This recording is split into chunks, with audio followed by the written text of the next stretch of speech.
the trumpet of the Lord shall sound, and time shall be no more. And the morning ข้อเสนอจากพระเจ้า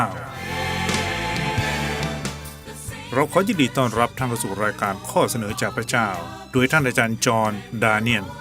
And God helps us to live a victorious life. พระเป็นเจ้าทรงช่วยให้เรามีชีวิตที่มีชัยชนะ is all up yonder, when the rock Proverbs chapter 14, verse 30. พระธรรมสุภาษิตบทที่14ข้อ A sound heart is the life of the flesh, but envy the rottenness of bones. จิตใจสงบให้ชีวิตแก่เนื้อหนังแต่ความอิจฉาทำให้กระดูกผุ So the sound heart is the life of the flesh. เพราะฉะนั้นจิตใจที่สงบนั้นเป็นชีวิตแก่เนื้อหนัง So if we don't have a sound heart, you and me won't be here. ถ้าเราไม่มีใจที่สงบพวกเราก็คงไม่ได้มาอยู่กันที่นี่ Why? ทำไมล่ะครับ It's critical that our heart beats. การที่หัวใจของเราเต้นได้นั้นเป็นเรื่องที่สำคัญมาก To pump the blood through our blood vessels, เพราะหัวใจจะปั๊มสูบฉีดเลือดไปตามเส้นเลือดต่าง which gives us life. ๆซึ่งจะทำให้เรามีชีวิตอยู่ได้ But here the Bible says, just like a sound heart is the life of the flesh, พระคัมภีร์ได้บอกไว้ว่าจิตใจที่สงบนั้นเป็นชีวิตแก่เนื้อหนัง but envy the rottenness of bones. แต่ความอิจฉานั้นทำให้กระดูกผุ We don't think about the harm envy does to us.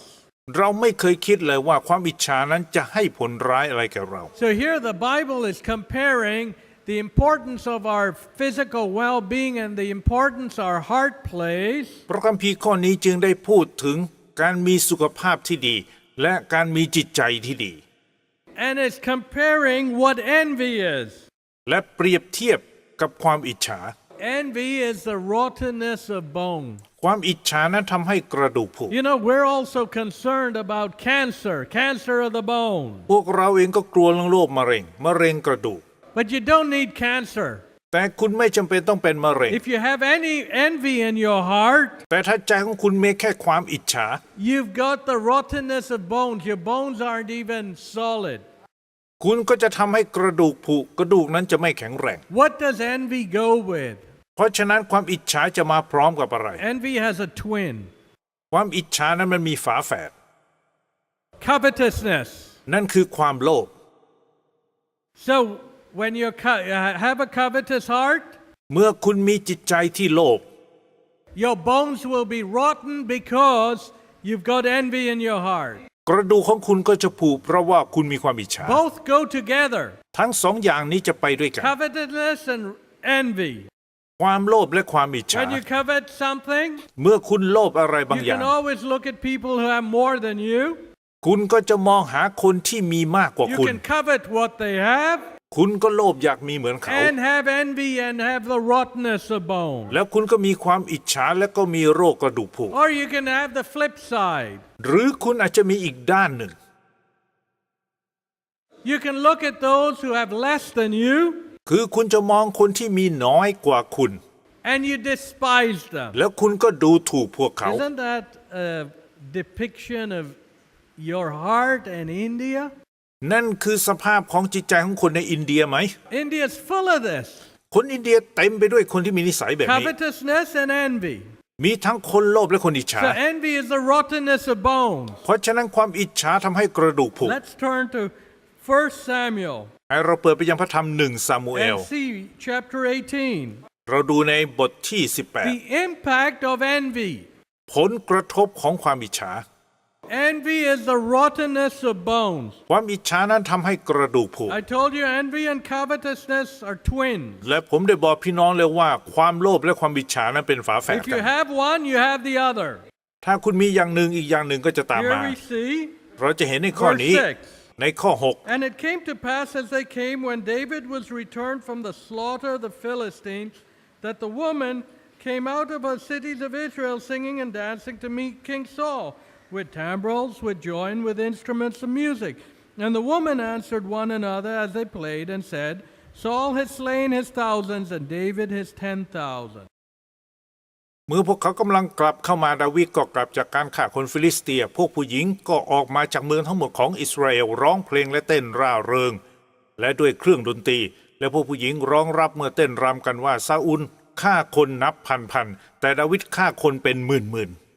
Verse 8, and Saul was very wrath and was saying displeased him. And he said, they have ascribed unto David 10,000, and to me they have ascribed but 1,000. And what can he have more but the kingdom? ซาอูลเกรี้ยวยิ่งนักคำที่ร้องนั้นไม่เป็นที่พอพระทัยพระองค์เลยพระองค์ตรัสว่าพวกเขายกย่องดาวิดว่าฆ่าคนเป็นหมื่นส่วนเราเขาว่าฆ่าเพียงเป็นพันนอกจากราชอาณาจักรแล้วดาวิดจะได้อะไรอีกเล่าพี่น้องดูสิครับ Just a phrase. ซาอูลกลัว Thousands versus 10,000. เปรียบเทียบกันระหว่างเป็นพันกับเป็นหมื่น Look at that. ดูสิครับพี่น้อง He became so envious of David from that point on that he became a pervert in his mind. จากนั้นเป็นต้นมาทำให้ซาอูลอิจฉาดาวิดและทำให้จิตใจของเขานั้นเปลี่ยนไป How many people? They're just jealous of someone. มีกี่คนที่ชอบอิจฉาคน How อื่น many people write, oh, my cousin, his father worked black magic on me บางคนก็บอกว่าญาติพี่น้องของเขาทำคุณไสยใส่คาถาให้กับพวกเขา because I'm able to study better than his son. เพราะว่าฉันเรียนเก่งกว่าลูกชายของคนนั้น Rottenness of the bones because of the perverseness of your heart. ความอิจฉาที่ทำให้กระดูกผุนั้นเกิดขึ้นเพราะจิตใจที่บิด It's เบือนไป interesting. I learned a lesson about India. ผมได้รับบทเรียนมากมายเกี่ยวกับประเทศอินเดียนี้ I was on the plane from Bombay to Madras. ผมเคยนั่งเครื่องบินจากเมืองบอมเบย์ไปเมือง I มั was ทรา sitting quiet, ผมนั่งอยู่เงียบ and behold, there were 3 Indian gentlemen sitting in front of me. ๆแล้วก็มีสุภาพบุรุษชาวอินเดีย3 คนนั่งอยู่ข้างหน้าผ They ม were businessmen, พวกเขาเป็นนักธุรกิจ and they were talking among themselves. แล้วพวกเขาได้พูดคุยกัน They were talking loudly, so I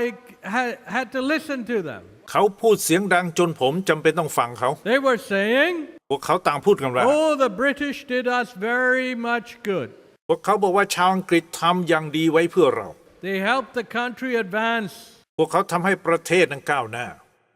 But left to us, แต่เหลือไว้ให้พวกเรา we're like a bunch of crabs. มีแต่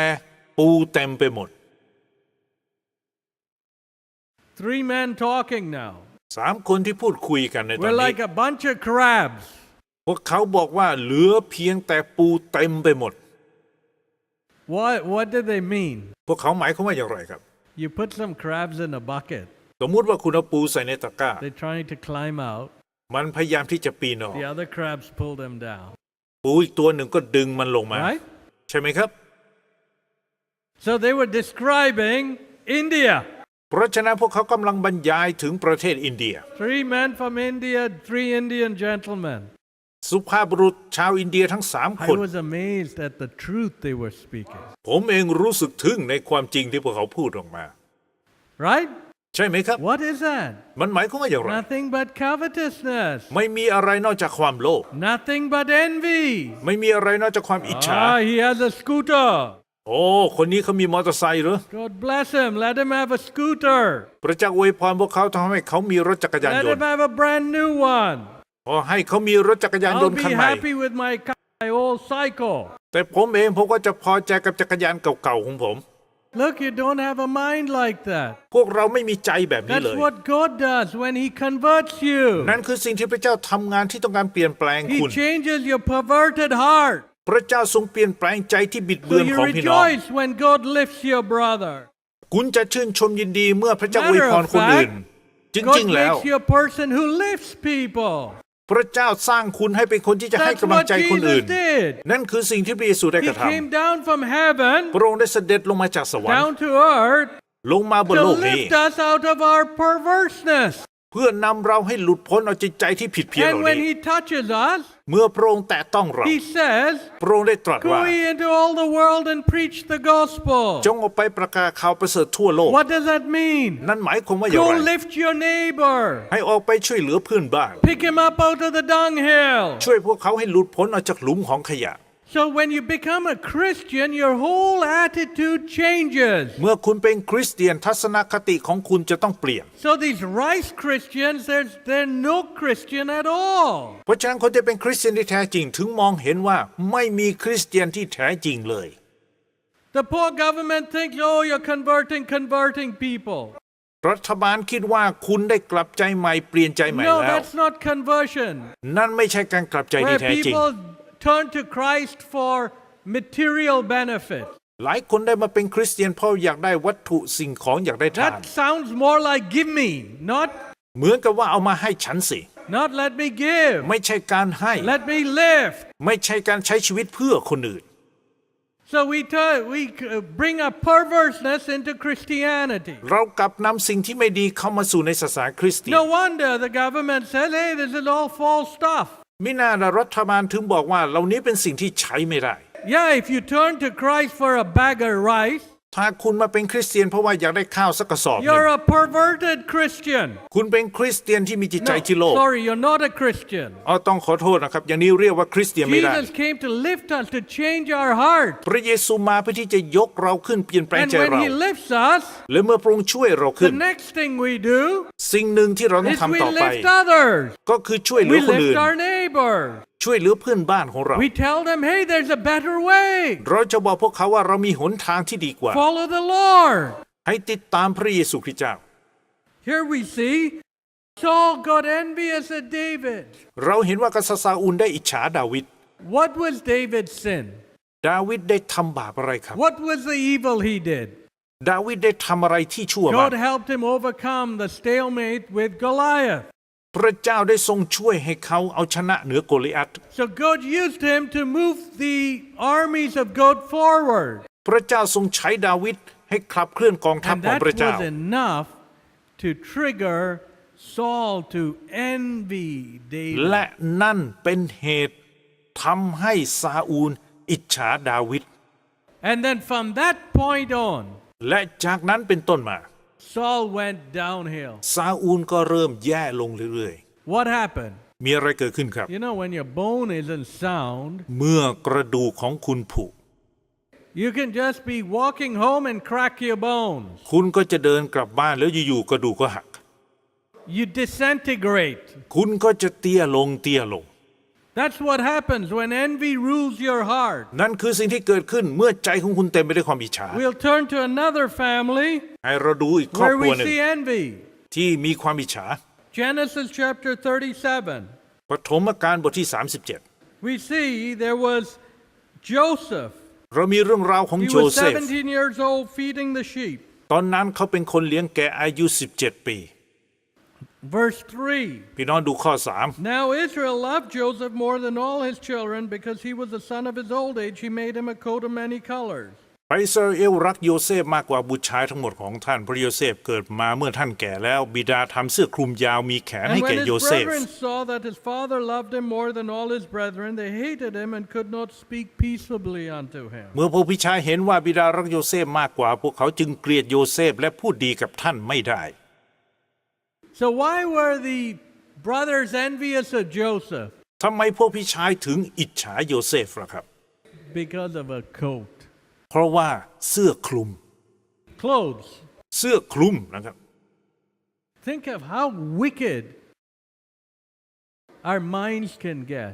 คิดดูสิครับว่าจิตใจของเรา To be จะชั่วร้ายได้ jealous of ขนาด my ไหน brother because he has a coat? อิจฉาน้องชายตัวเองเพราะเรื่องเสื้อคลุมตัวเดียวเนี่ยนะครับ Look how perverted we are in our thinking. คิดดูจิตใจที่ชั่วของพวกเราสิครับที่มัน Might be ผิด your เพี้ย own น brother or own sister. ถ้าเป็นพี่น้องของคุณจริงๆล่ะครับ You don't wish them well. คุณยังไม่อยากให้เขาได้ดี Great, หรือ you got a nice coat. เราน่าจะบอกว่าโอ้เสื้อคลุมนี่ Hope ดี it keeps you warm and it lasts a long time. ขอให้เสื้อคลุมนี่อยู่นานช่วยทำให้น้องน่ะอบ That's อุ่น a Christian reaction. นั่นคือท่าทีของคริสเตียนครับที่ควรพูดแบ A บนี้ wicked reaction แต่ถ้าเป็นท่าทีที่ชั่ว based on covetousness and envy. ซึ่งเกิดขึ้นเพราะความอิจฉาและความโลภ Why can't I have a coat like that too? โอ้ทำไมฉันไม่มีเสื้อคลุมแบบนั้น So บ้าง because I don't have a coat like that, เพราะฉันไม่มีเสื้อคลุมแบบนั้น I'm going to fight you. ฉันจะทะเลาะกับแก ฉัน What จะ a ต่อยแก sick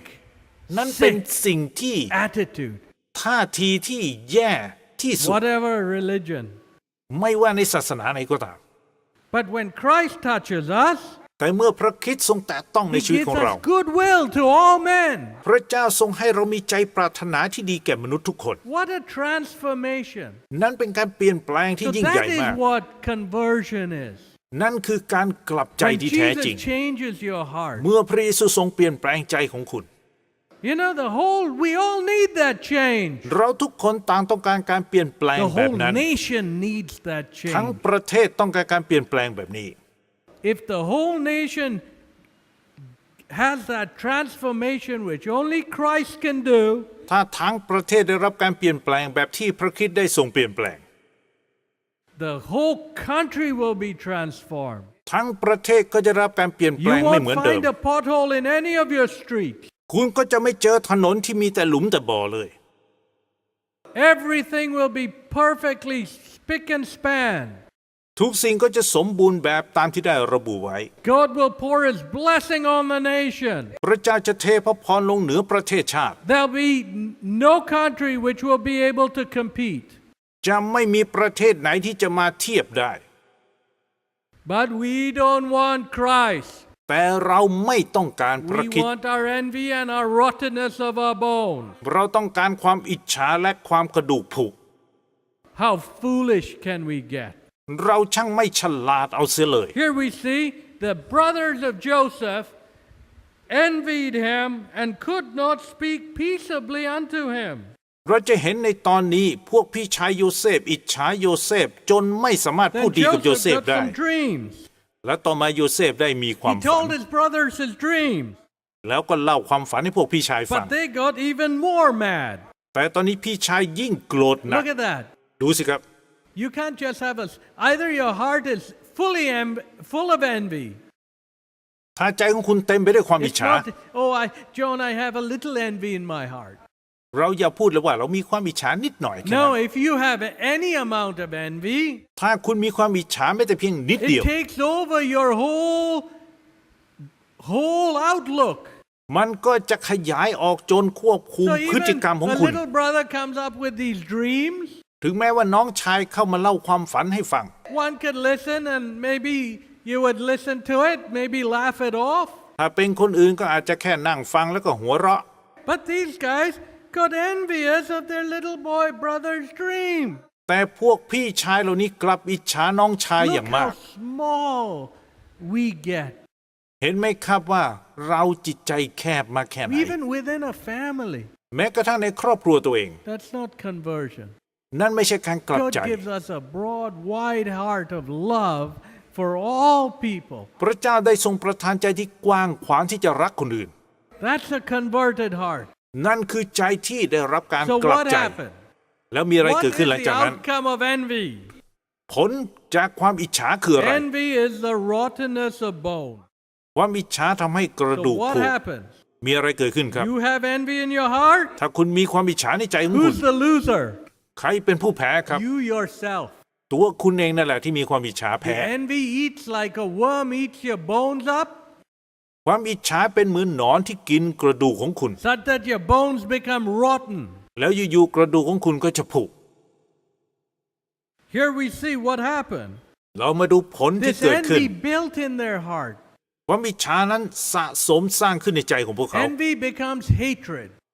ความอิจฉาได้กลายไปสู่ความเกลียดชัง And so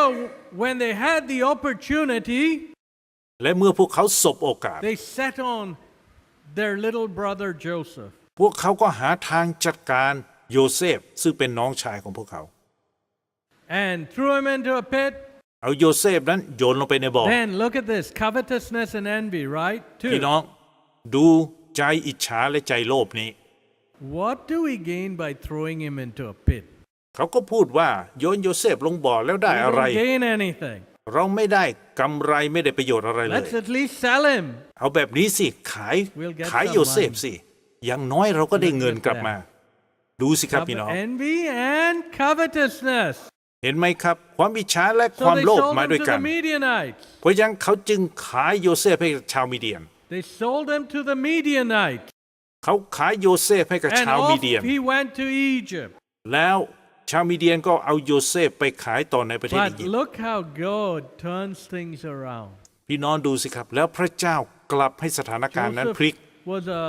servant in Potiphar's house. ตอนแรกโยเซฟไปเป็นคนรับใช้ในบ้านของโพธิ God ฟา bless Joseph. พระเจ้าอวยพรโยเซฟ Then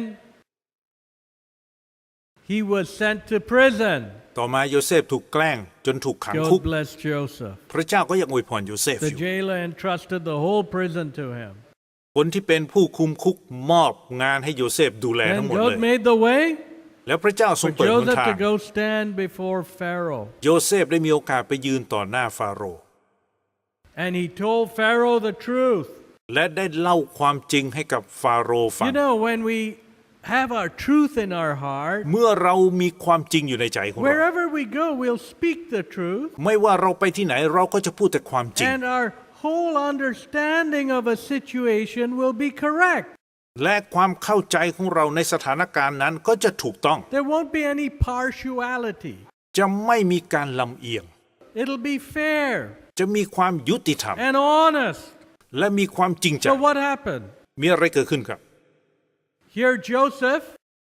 was Pharaoh's right-hand man. ผลสุดท้ายโยเซฟได้กลายเป็นมือขวา God ของ bless ฟาโรห์ Joseph. พระเจ้าอวยพรโยเซฟ You know, you have to be careful when you envy someone. เมื่อคุณอิจฉาบางคนคุณต้องระวังนะครับ The more you envy them, ยิ่งคุณอิจฉาคนอื่นมากเท่าไห the ร่ higher God lifts them. พระเจ้าก็จะยกคนนั้นขึ้นสูง And มาก the ขึ้น lower he puts you. แล้วพระองค์ก็จะกดคุณลง That's how God works. นั่นคือสิ่งที่พระเจ้าทรงกระท When you envy, ำเมื่อคุณอิจฉาคนอื่น you will only go lower. คุณก็จะยิ่งตกต่ำลงมากยิ่ง And ขึ้น those you envy, แล้วบรรดาคนที่คุณอิจฉา God will lift up. พระเจ้าก็จะทรงยกเขา That's ขึ้น what happened in Joseph's life. นั่นคือสิ่งที่เกิดขึ้นในชีวิตของโยเซฟ The envious brothers thought, we sold him, we got rid of him. พวกพี่ชายที่อิจฉาโยเซฟก็คิดว่าเราขายโยเซฟแล้วเราเอาชนะ And เขา look แล้ว at envy, it brought into their lives lies. เราจะเห็นว่าความอิจฉานั้นนำไปสู่การโกหก They took Joseph's coat, killed a sheep, put blood on it, and took it and showed it to the father. พวกพี่ชายได้ฆ่าลูกแกะเอาเสื้อคลุมของโยเซฟจุ่มเลือดลูกแกะแล้วไปบอกพ่อว่า They โยเซฟตาย manufacture lies. นั่นเป็นการปั้นน้ำขึ้นเป็นตัว How sick can you get? มันน่าขยะแขยงจริง Fabricating lies to frame someone. ๆ เขาสร้างเรื่องขึ้นมาเพื่อที่จะใส่ร้ายบางคน No, the Bible says พระคัมภีร์ได้บอกไว้ว่า when you plan evil, เมื่อคุณมีใจที่วาง if แผ you นมุ่ง dig ร้าย your hole คุณกำลัง for ขุดหลุ someone ม else to fall in, เพื่อที่จะดักคนอื่น you will fall into it. แต่ผลสุดท้ายคุณเองจะตกลงไปในหลุมที่คุณขุด พระคัมภีร์ได้บอกไว้แบบนั้น Very clear. อย่างชัดเจน So your envy of your heart, your covetousness never wins. It'll put you down in the pit. เพราะฉะนั้นถ้าคุณมีความอิจฉาคุณมีความโลภคุณจะไม่มีทางขึ้นสูง ยิ่งจะทำให้คุณ Here ตกหลุมลงไป Joseph, เรื่อยๆ ตอนนี้ He โยเซฟ thought, the brothers thought, we got rid of him. We threw him in the pit. พวกพี่ชายคิดว่าเราจัดการโยเซฟได้แล้วเราทิ้งโยเซฟ No, แล้ว God lifted Joseph from the pit. แต่ไม่ครับพระเจ้าทรง Potiphar's ยกโยเซฟขึ้นมา เมื่อไปอยู่ในบ้าน prison โฟติฟา And then all the way to the top of the kingdom. พระเจ้าได้ทรงพาโยเซฟไปสู่เบื้องขวามือ And then ของกษัตริย์ แล้วหลังจากนั้น When all the neighboring countries were suffering because of no food, เมื่อประเทศเพื่อนบ้านของประเทศอียิปต์ต่างกระดานอาหาร who came crawling to Joseph? ใครที่คลานเข้ามาหาโยเซฟครับ Who came crawling to Joseph? ใครที่คลานมาเข้าเฝ้าโยเซฟ All of a sudden, อยู่ here they come. ๆก็มีพวก All ผู้ of ชายเข้ามา Joseph's brothers. คือพวกพี่ชายของโยเซฟนั่นเอง Joseph was no more a young lad. หลายปีผ่านไปโย So เซฟ he ไม่ must ใช่เป็น have เด็กหนุ่ม grown แล้ว up and filled out. ตอนนี้โยเซฟเป็นผู้ใหญ่แข็งแรง And so the brothers did not recognize Joseph, พวกพี่ชายก็จำโยเซฟไม่ but ได้แล้ว Joseph knew his older brother. แต่โยเซฟจำพวกพี่ชายได้อย่างแม่นย But think of Joseph's reaction. ำแต่พี่น้องคิดดูว่าโยเซฟตอบสนองอย่างไรครับ Time for justice. อ๋อถึงเวลาที่ต้องตัดสินอย่างยุติธรรมแล้ว Let me take revenge. ฉันจะแก้แค้นพวกพี่ชายใช่หรือเปล่าครับ No. ไม่ครับ Joseph said, "Where's your bags?" โยเซฟได้ถามว่ากระสอบของพวกท่านอยู่ที่ไหน He filled their bags with grain โยเซฟได้เอาข้าวใส่กระสอบของพวก and เขา sent เต็ม them on their way. แล้วก็ส่งพวกเขากลับบ้าน Goodwill to all men. มีความปรารถนาที่ดีแก่ That's ม a นุษย์ทุกคน converted heart. นั่นคือใจที่กลับใจใหม่ That's a Christian heart. นั่นคือจิตใจของคริส When เตียน you do good to your enemies, เมื่อคุณทำดีต่อศัตรูของ you คุณ lift them. คุณยกย่องพวกเขา That's what God does. นั่นคือสิ่งที่พระเจ้าทรงท Here, what a remarkable life Joseph led. ำเพราะฉะนั้นชีวิตของโยเซฟเป็นชีวิตที่ And โด who ดเด่นมาก lifted Joseph? แล้วใครเป็นคนที่ยกชูโยเซฟ God ขึ้นครับ lifted Joseph. พระเจ้าทรง So ยก I ชู don't ท่า know, นขึ้น maybe you want to lift yourself up by your bootstraps. บางคนก็คิดว่าจะยกตัวเองขึ้นด้วยกำลังของตัวเอง The harder you pull, ยิ่งคุณทำหนักเท่าไหร่ you're not going anywhere. คุณก็จะยิ่งไม่ได้ไปไหนเลย But when God lifts you, แต่เมื่อพระเจ้าทรงยกชูคุณขึ้น there's no one who can pull you down. ไม่มีใครที่จะดึงคุณลงมาได้ When you turn to Christ, เมื่อคุณหันมาหาพระคริส when ต์ you put your simple life in His hands, เมื่อคุณถวายชีวิตธรรมดาของคุณไว้ในพระหัตถ์ของพระองค์ He blesses and transforms your life. พระองค์ก็จะทรงอวยพรและเปลี่ยนแปลงชีวิตของคุณ And He will lift you up. และพระองค์จะยกชูคุณขึ้น And God will do great things in our lives when we humble ourselves. และพระเจ้าจะทรงทำสิ่งที่ยิ่งใหญ่ในชีวิตของเราเมื่อเราถ่อ So ม the ใจลง scriptures are full of treasure. เพราะฉะนั้นในพระคัมภีร์นี้เต็มไปด้วยทรัพย์สมบัติมากมาย If you ignore the scriptures, ถ้าคุณไม่สนใจพระคัมภีร์นี้ however much you pull yourself up by your bootstraps, you remain in the pit. ไม่ว่าคุณจะพยายามจนสุดกำลังคุณก็ยังอยู่ในหลุมนั้น But when you humble yourself, แต่เมื่อคุณถ่อมใจลง the Lord will lift you up. พระเจ้าจะทรงยกคุณขึ้น Let us pray. ให้เราอธิษฐานด้วยกัน ขอขอบคุณที่ติดตามรายการของเรา เราหวังว่าท่านได้รับพระพรอย่างมาก อย่าลืมเขียนถึงเรา รายการข้อเสนอจากพระเจ้า ตู้ปน1 แม่เหียด เชียงใหม่ 2 อำเภอเมือง จังหวัดเชียงใหม่ รหัสไปรษณีย์50100 หรือโทรศัพท์มาที่ 084-669-1959 หรือ 084-739-1137 ขอเชิญติดตามรายการของเราทุกวันอาทิตย์ เวลา 21 นาฬิกาจนถึงเวลา 21:30 นาที ขอพระเจ้าอวยพรทุกท่าน